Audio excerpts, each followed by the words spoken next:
Welcome back to part 2 on how my dad was deceased. If you haven't watched part 1, go ahead and watch part 1. Once again, these videos are not to target my family in any way. This video in particular will go into detail on what I went through with that side of the family, my dad's side of the family. Once again, I ask my TikTok followers, any social media followers, please do not go on their pages, argue with them in the comments, etc. No retaliation. I want this to be a peaceful video. Last but not least, please do not use my content for reactions or anything like that without my consent. You are not allowed to use this video for any financial or any social media gain without my consent. Please reach out to me if you would like to collab or anything like that. Once again, you cannot copyright or use this video or the video before that for any for your purpose. Once again, I ask that if anyone that you know or you in particular are going through anything, depression, suicide, homelessness, drug addiction, health issues, anything like that, that you hide from your friends and family, I please ask you to seek help. I am too facing homelessness again for the second time. That is why I'm making this video, to get my story and my dad's story out there. Please seek help. You could dial 211-311. I forgot to check, but I think it's 211 in your local state for any government assistance, rental assistance, help, anything like that, like food stamps, etc. Was that all the disclaimers? Let's see, family, legal, please seek help. Okay, so a recap of part 1 was pretty much me finding out that my dad had passed away on the 25th. That one of the people he helped in the homeless community found him in his house deceased.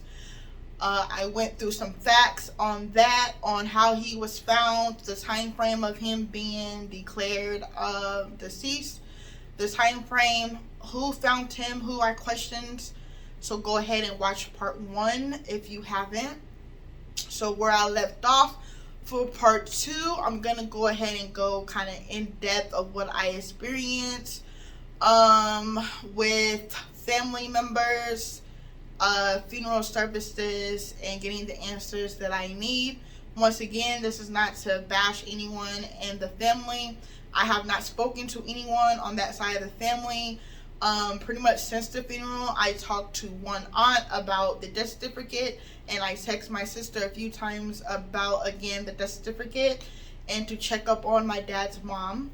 Other than that, I have not been in contact with the family whatsoever. Once again, if you are a family member watching this, please do not react to any of my videos. You will be blocked. Respectfully, I wish you all the best, but this is my story and my story to tell. Once again, I did seek legal advice. Everything in the videos have proof. If you feel the need that I'm lying or whatever the case may be, legal services, everything that I have is backed up with phone evidence, video evidence, recordings. I have about 6 or 7 phones that I record on, including my dad's phone, where he had records of everything, what he did upon his death, everything like that. I have recordings of family member conversations. I have 3 cameras in my house. I talk to everyone on speakerphone, so everything that has been said to me, for me, about me on the phone has been recorded. Keep that in mind. But not last but not least, yeah, so let's get into part 2. I think I left off, let's see, so I'm gonna continue. See, the 911 call was made. Okay, so when I found my dad's car blocking the way, the car wasn't working. I had to get it back here to where I am 2 hours away. And then everything that I say in detail, just please kind of follow me with the details. So I mentioned the car for a reason, so just keep in mind about that. let's see, let's fast forward to, so I was in contact with my family, about, like the funeral arrangements. The only one that I had talked to at the time was my sister. So the day that we found out that my dad was deceased, I called, the only people that I had talked to on that side, my dad's side of the family. But keep in mind, my dad is one of 6, 7. We're gonna go with 7. Don't quote me on that. That might not be factual. So sorry. Woo. He had a lot of brothers and sisters. Let's just put it like that. But I only know one sister. Like, no. When I say no, it means like I talked to her. I talked to this person. I do know of other uncles and stuff like that, but when it comes to me talking to them, being in contact with them, I could probably count on my one finger, my one pinky on our conversation. Like, once again, no disrespect. I'm just putting this into content. So when he passed away a few weeks later, I got his car, worked on his car every day until the day I had to leave to the funeral. All of that is documented. I do everything with a reason. Once again, everything that's on video, of video live on Facebook and live on TikTok of me fixing my dad's car.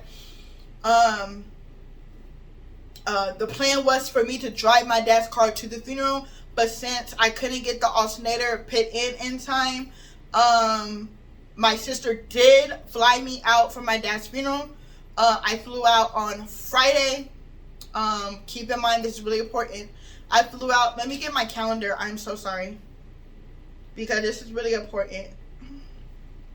Oh, and let me back up. So on the first video, I mentioned that that I wasn't let into the house, right? I got into it with an aunt because I did request my dad's autopsy because I knew something wasn't right. When my sister wasn't available, I did so my sister wasn't available at a certain point of the weekend, and so my aunt, when she found out that I requested the autopsy, I don't know, we never talked about it, but the family was upset because I requested the autopsy, because I guess the time frame. So you guys know it takes weeks upon weeks for an autopsy.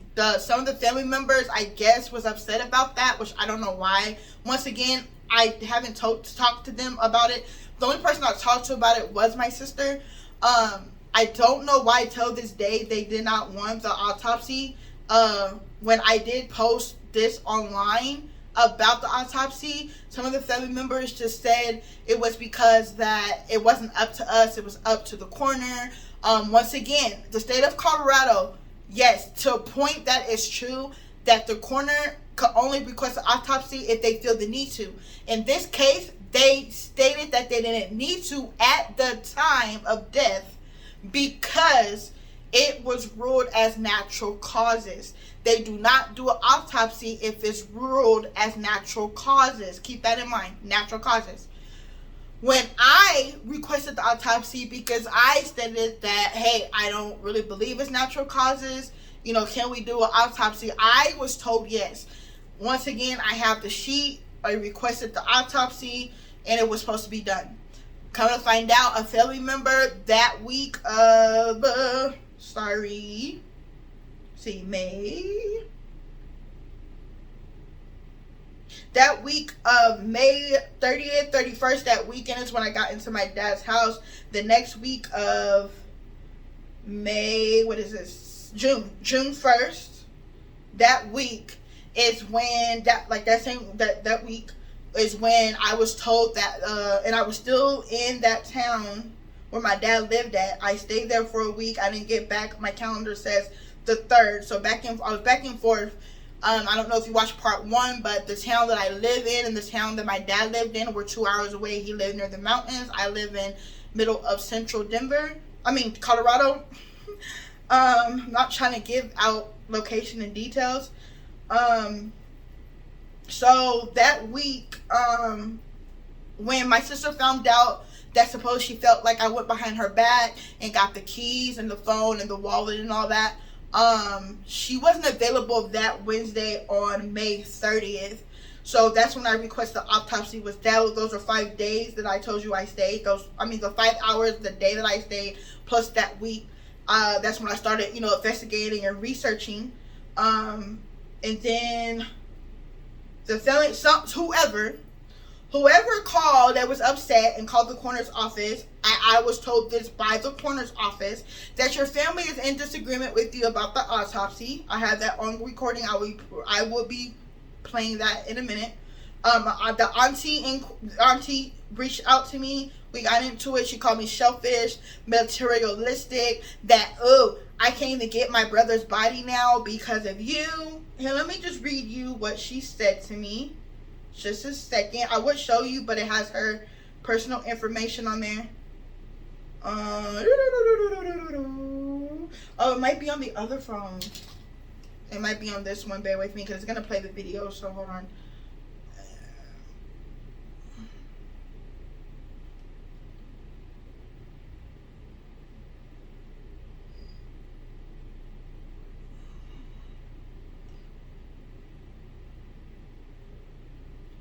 Okay. She said to me, quote, this was Tuesday. I'm trying to cover up her name.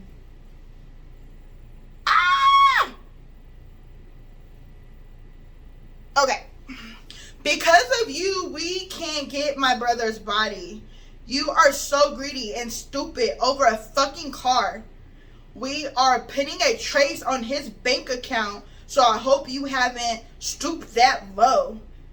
And that's when I called her. Because I'm grown. We're both grown. We can talk on the phone, right? No.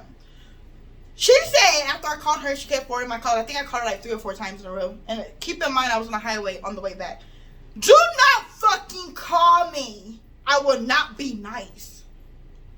Called her again. She didn't call me. Friday, May 30th at 10:16 a.m.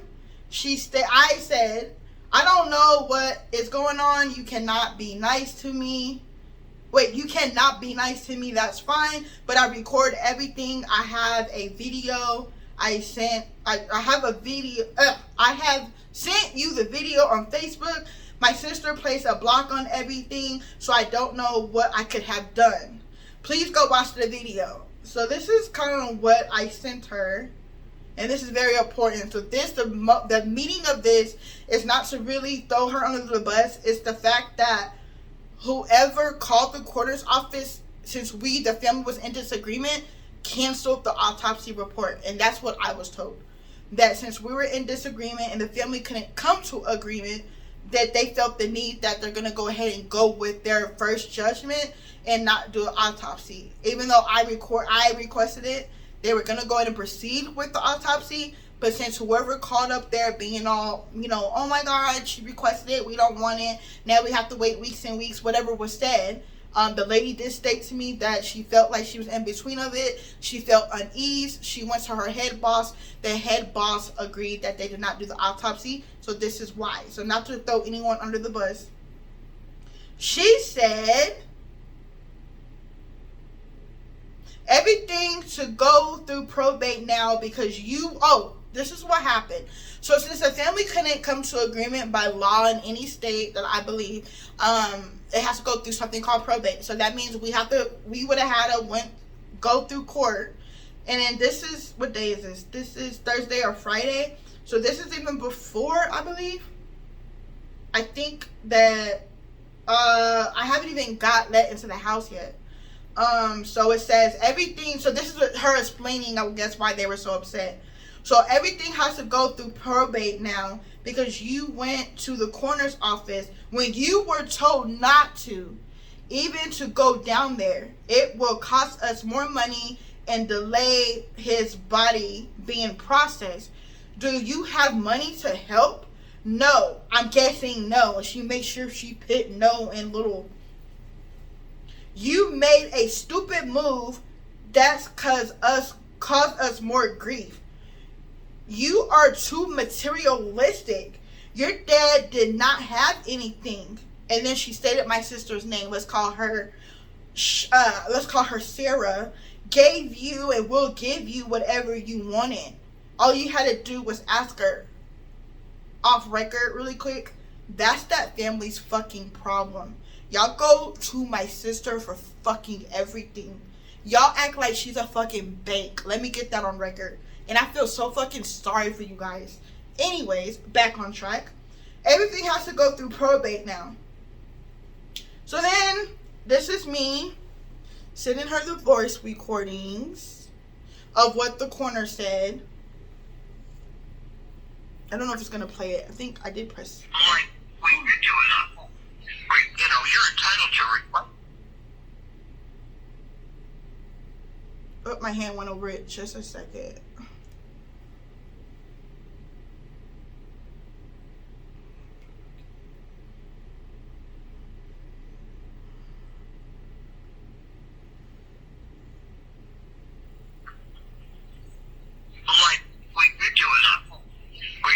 You're entitled to request. Okay. Public knowledge.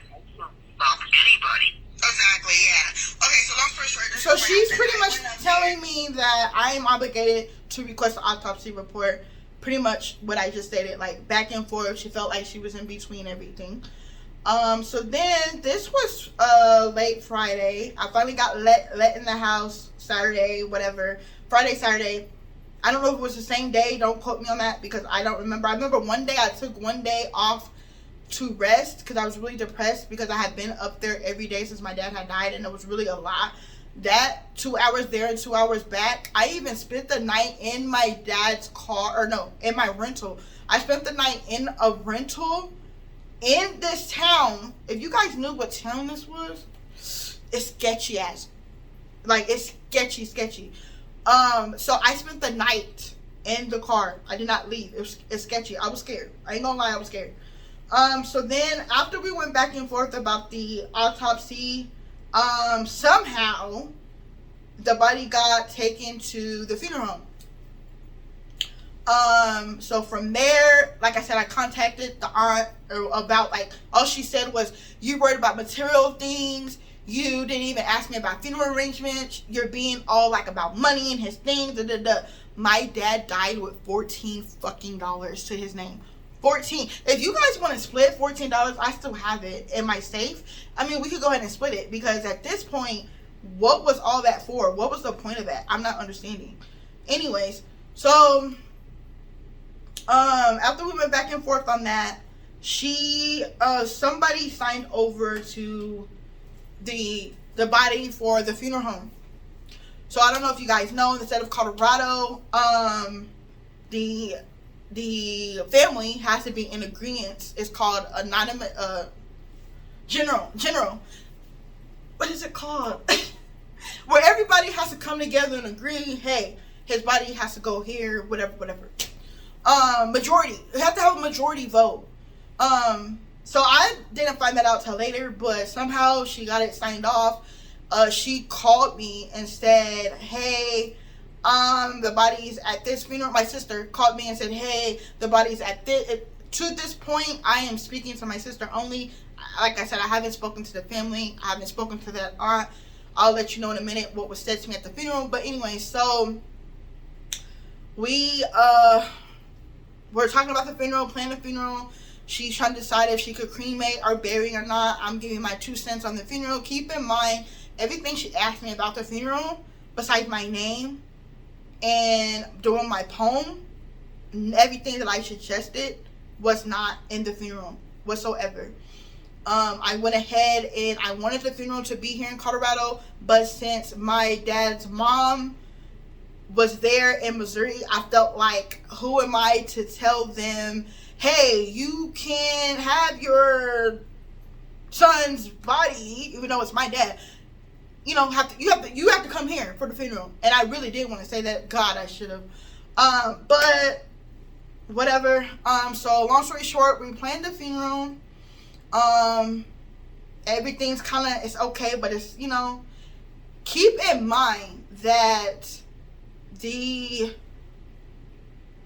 while we're planning the funeral, I'm asking my sister, hey, what was the cause of death? Hey, what's on the death certificate? Hey, did it time of death? Like, everything. Like, I'm trying to get more answers. Because since her name is on everything, I'm not getting the answers I need on those questions because her name, they were gonna send everything to her. So I'm like, the closer it got to the funeral, I'm like, how are they planning a funeral in a different state and they don't have the death certificate? If you guys know, if someone is deceased in a different state, you can't travel without a death certificate. In order to get a death certificate, the investigation, the toxicology report, if you got a autopsy report, any type of report done on a deceased body has to be finalized before the death certificate, which means that when my dad's body went to the funeral home, and the funeral home is doing the death certificate, that death certificate states the cause of death. I can't know that and don't know that because everything was sent to the older sister. And the only reason why she was in charge was because she was older. Keep that in mind. Because, like I said, if I would have knew what I knew now, that would have been a different funeral. And his body would not have left Colorado. And I put that on my... Anyways. So, everyone wanted the funeral to be in Colorado. And I felt so bad because it's like the people that he helped, everyday people that was in his life. Looking at my dad's phone, he had no contact with his family for months. My dad made it very clear that he did not want to be buried or anything in the town that he was from. He's from a very, very small town. My dad made it very clear to me that whatever you do, please, please do not take me to that town. And I made that very clear to my sister. Like, and she agreed. She said, yes, that's what he told me too. That's the only thing we probably agreed upon. Since I stated before in the first video, me and my dad have, my name is hyphenated. I have 2 last names. I have my main name, my middle name, my dad's last name, and my mom's last name. So I have both of their names. But my name, my dad's name is not on my death certificate. So the job that I was working at the time needed proof of a death. Didn't have that. I needed proof of death for the car. I didn't have that. Keep in mind, I'm still asking, hey, death certificate, please. So through the funeral was 3 weeks later. I left on that Monday. I left on that Friday. Everything was okay. My aunt came up to me and I told my grandma I would do this. Grandma, you're gonna be so proud of me. A round of applause. Round of applause. Okay, everything that was done to me and said to me, you guys know, especially for my TikToks, I don't hold my tongue. Just like I'm not holding my tongue on this video. I know they're going to be like, oh, she waited 2 months to da-da-da-da. She want to get on the internet and yap, yap, yap. Guess what? I'm so glad it happened this way 2 months later. Because if I knew what I knew now, if I knew what I knew now, Lord knows that would not be in the same funeral. And I would be in jail. This is the reason why you guys stopped my dad's autopsy report. I don't know which one of y'all did it, but I am so furious about that because the person who did this to him is walking free. Do you not understand that? Y'all say y'all loved him, y'all did this, y'all did that. My dad didn't fuck with none of you guys. The only person that he literally fucked with was my aunt. The aunt that said that to me was the aunt that he literally was like, that's my A1. And I'm happy. I'm glad they had that relationship. That's the last person I thought that would either say that to me and do that to me.